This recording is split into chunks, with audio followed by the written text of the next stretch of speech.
एक paranormal investigator के तौर पर मुझे हमेशा से उन जगहों ने अपनी तरफ खींचा है जहां विज्ञान के नियम काम करना बंद कर देते हैं।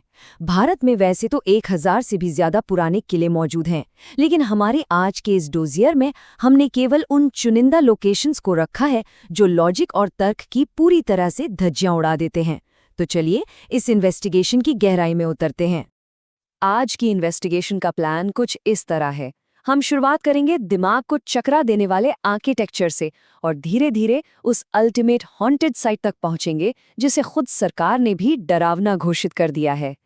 चलिए अपनी केस फाइल नंबर 1 खोलते हैं, इल्यूजन्स और डेडली मेज। यहाँ हम उन किलों को देखेंगे जिन्हें बनाया ही इसलिए गया था ताकि वे घुसपैठियों की आंखों को धोखा दे सकें और उन्हें सीधा मौत के मुंह में धकेल सकें। अब इस इल्यूजन को देखिए, गढ़कुंडार किला, करीब 2000 साल पुराना। आप इसे 4-5 किलोमीटर दूर से देखेंगे तो ये एकदम साफ नजर आएगा, लेकिन जैसे जैसे आप इसके करीब जाएंगे ना, ये रहस्यमयी तरीके से आंखों के सामने से गायब हो जाता है। जो रास्ता आपको किले की तरफ जाता हुआ दिखता है, असल में वो आपको पूरी तरह भटकाने के लिए डिजाइन किया गया है। इसके असली गेट तक जाने का एक बिल्कुल ही अलग और सीक्रेट रास्ता है। 50 से 60, सोचिए, ये सिर्फ एक नंबर नहीं है, एक पूरी की पूरी बारात जिसमें 50 से 60 लोग थे, वो इस गढ़कुंडार के तहखाने में गए और हमेशा के लिए गायब हो गए। लोकल रिपोर्ट्स की माने तो वो लोग उस जानलेवा भूल भुलैया का शिकार हो गए जो आज भी किसी अनजाने खजाने की रक्षा कर रही है। और टैक्टिकल जीनियस की बात करें तो शेरगढ़ का कोई जवाब नहीं। शेर शाह सूरी ने इसे इस तरह बनवाया था कि ये बाहर से पूरी तरह से अदृश्य है। इसके अंदर जाने का सिर्फ एक ही टनल नेटवर्क है। अगर उसे बंद कर दें तो किला जैसे अस्तित्व में ही नहीं रहता। आज के मॉडर्न दौर में भी डर के मारे लोग इसके अंडरग्राउंड तहखानों और सुरंगों में जाने की हिम्मत नहीं जुटा पाते। अब चलते हैं देवगिरी फोर्ट की तरफ। 900 साल पुराना ये किला एक परफेक्ट डेथ ट्रैप था। जरा सोचिए, पहले तोपों से बचते हुए गेट तोड़ो, फिर 100 फीट गहरी खाई पार करो, वो भी मगरमच्छों और सांपों से भरी हुई। और अगर गलती से आप बच भी गए तो आगे एक ऐसी घुप अंधेरी भूल भुलैया थी जहां जीरो विजिबिलिटी के कारण दुश्मन सैनिक अक्सर कंफ्यूजन में एक दूसरे को ही काट डालते थे। है ना बिल्कुल रोंगटे खड़े कर देने वाला। डोजियर में थोड़ा और अंदर चलते हैं। केस फाइल 2, कर्सेस और लॉस्ट ट्रेजर्स। यहां बात सिर्फ लालच की नहीं है, बात उन भयानक श्रापों की है जो आज भी इन प्राचीन तहखानों में मंडरा रहे हैं। राजा अभय चंद द्वारा बनवाए गए इस खजान किले को देखिए। माना जाता है कि इसकी 5 किलोमीटर लंबी एक डार्क टनल के अंदर राजा संसार चंद का अरबों खरबों का खजाना छिपा है।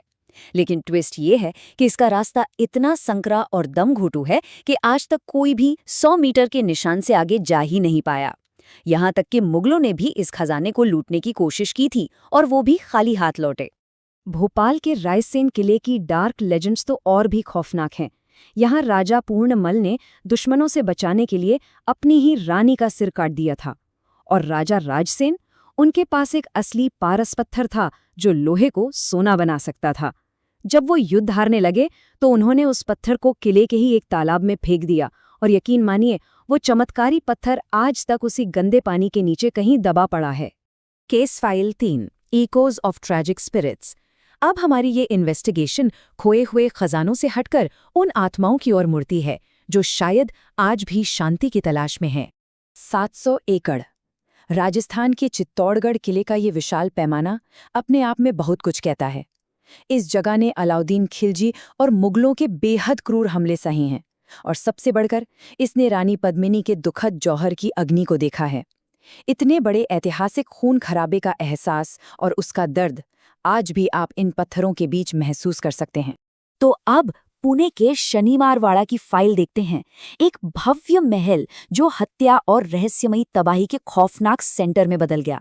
1773 में युवा पेशवा नारायण राव की उनके सगे चाचा ने ही बेरहमी से हत्या करवा दी थी, और फिर 1828 में यहाँ एक ऐसी भयंकर आग लगी जो लगातार 7 दिनों तक जलती रही, और इसका कारण आज तक कोई नहीं समझ पाया। काका मला वाचावा यानी चाचा मुझे बचाओ। शनिवारवाड़ा की पैरानॉर्मल रिपोर्ट्स की माने तो रात के सन्नाटे में आज भी नारायण राव की ये आखिरी खौफनाक चीखें गूंजती हैं। ये सबूत है इस बात का कि कभी-कभी अतीत वर्तमान को इतनी आसानी से नहीं छोड़ता। तालबेहट किले का ये केस देखिए, जहां पैरानॉर्मल एक्टिविटी लोगों की रोजमर्रा की जिंदगी का हिस्सा बन चुकी है।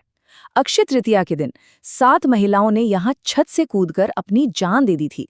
आज भी वहां बिना किसी कारण के चीखने और रोने की आवाजें रिकॉर्ड की जाती हैं।